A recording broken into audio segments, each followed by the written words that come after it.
So,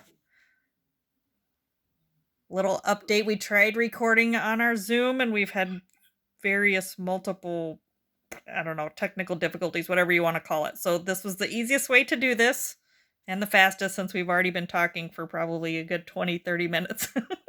Right. So, we'll hit the highlights. We've decided that. What all did we decide? That it's very easy to have that work relationships are definitely different than home relationships or friend Yep. relationships.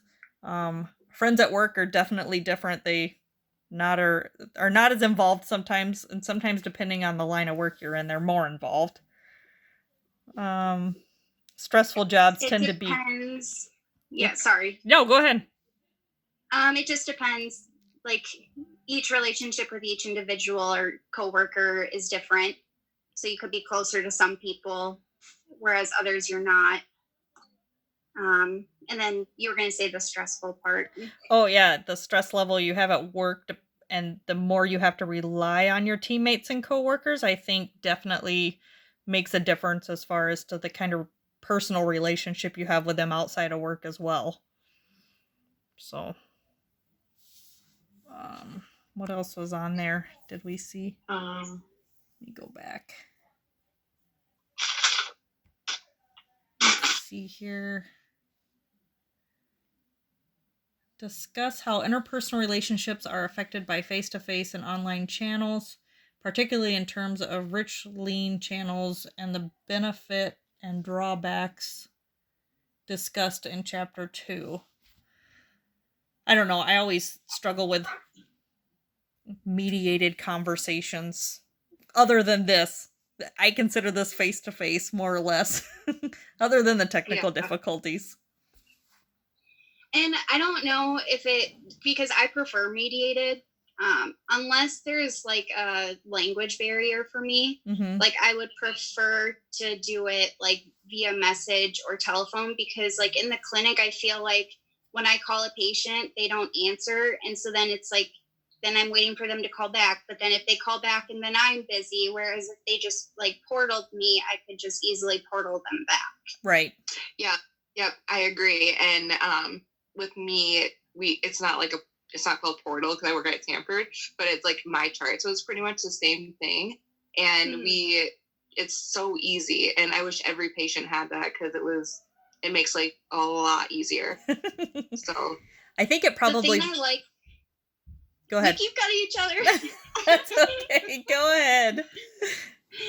The thing I like about the portal or my chart too is like a lot of the times the patients can see the results before the doctor will see them. So for those patients who are like calling you right away, like 20 minutes after their labs, like, oh, are those done yet? It's like, well, they can just directly go look at their labs and, so I think that's kind of where it comes in handy too, is that patients have more, like they're able to see it and access it from home, and then they can ask questions that way. Right. That makes sense. Yep. Yeah.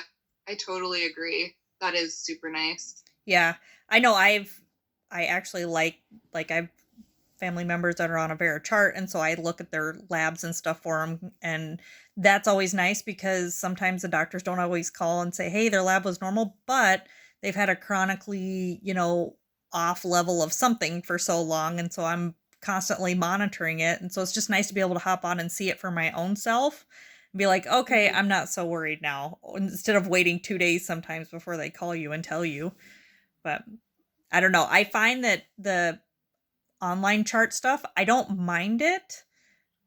But like the generation that I have to work with on the other end of things, it never works out because they're so much older. They're not they're not into the technical mode of things. And so, or they're hard of hearing, or they don't understand when they read stuff real well. So then it's like a huge misunderstanding sometimes. So it's just easier to talk to them to be able to make sure that they get it.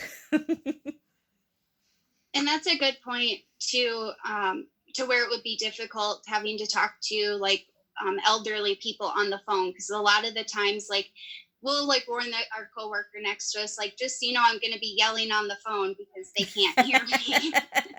So I can see how that could why face to face would be a lot easier. Yeah. I know. It's funny because I talk to so many people that are very hard of hearing that I feel like over the years, my natural tone of voice has just gradually gotten higher and higher and higher. And people are like, why are you so loud? I'm like, I didn't even know I was this loud. I said, it's just It kind of normal. happened. I know. I said, maybe it's because you don't have hearing aids and your hearing is normal. And I feel like with these masks too, and Oh, like we have to wear those shields. yes. But like with the masks on, I feel like I just naturally am trying to like talk louder because you have that barrier. Yes. Right. Well, you're so muffled because for somebody that can't already hear, and then you're trying to talk louder, and yeah, it's very frustrating. And if they can't see your face and they have dementia, then they're like scared of you because especially if it's a bad day. So yeah, it could have all around bad effects. I'll be so glad when these are gone. Oh, yeah, I agree. Yeah, someone at work brought up too, like a lot of people who are hard of hearing, like they read your lips. Yes. And they can't do that. Can't see our lips either. Yeah, they can't do that. I don't know. I always laugh and I said, it used to be the old saying was that, taking off your pantyhose at the end of the day was the best feeling. In my opinion, it's taking off that mask at the end of the day when we walk out the door. Oh, gosh. It's like so relieving. It's like just freedom. But yeah, no, I totally agree about the not being able to see because we have several patients and it's a constant, what did you say? So I just pull my mask down. I'm like, here, can you see my lips now? Right. I probably break the code of whatever all the time, but oh well. I think I'm kind of at the point, I'm just over it. Like if I'm going to get it, if I haven't even had it yet, like who's to say I haven't? Right. I'm just like, whatever, I'm going to get it if I'm going to get it. Right. So. I agree with you. Yeah, definitely. I said one or the other. Either give us a face mask or give us a shield. One of the two. We shouldn't need both. But I have said that the only time I found that I was thankful for the face shield was I was helping somebody with their meal the other day and they sneezed with a mouthful of food. Oh. I said, this is the one time I'm not going to complain about this face shield because I am pretty grateful. Yes, for sure. So, yeah, the line of work we're in is not always the prettiest by far. No. Well, at Sanford, do you guys even have to wear shields? Because we were talking about that this afternoon, that Sanford didn't have to wear them. Yeah, well, we do. I think just last week we changed it to where we have to all the time. It used to be just like if someone had a cough or, like a respiratory thing, but now it's all the time. So yeah, it sucks. And Joy, I was going to say to you too, when it comes to your communicating, like I've heard that the VA's like charting system is awful. It's and I terrible. Feel like Epic and Meditech would be a lot easier for, like, if you were in one of those, it might have been a little bit easier for you. Mm-hmm. Yeah. So I have actually worked I've dealt with so many different medical charting systems. So I've had Meditech and I've dealt with Epic.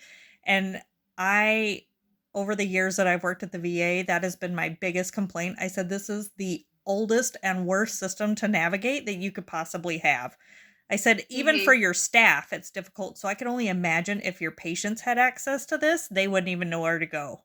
So, because even as a staff member, it's hard to, like, even just to find out when somebody's Foley was last inserted. It's not like you can just click a button and, like in Epic, there's so many different tabs you can utilize, but it's archaic. It's unreal. But, it's the government. They say they're updating it, but maybe 8 to 10 years, we'll see. Yeah, who knows? Nothing happens fast in the government.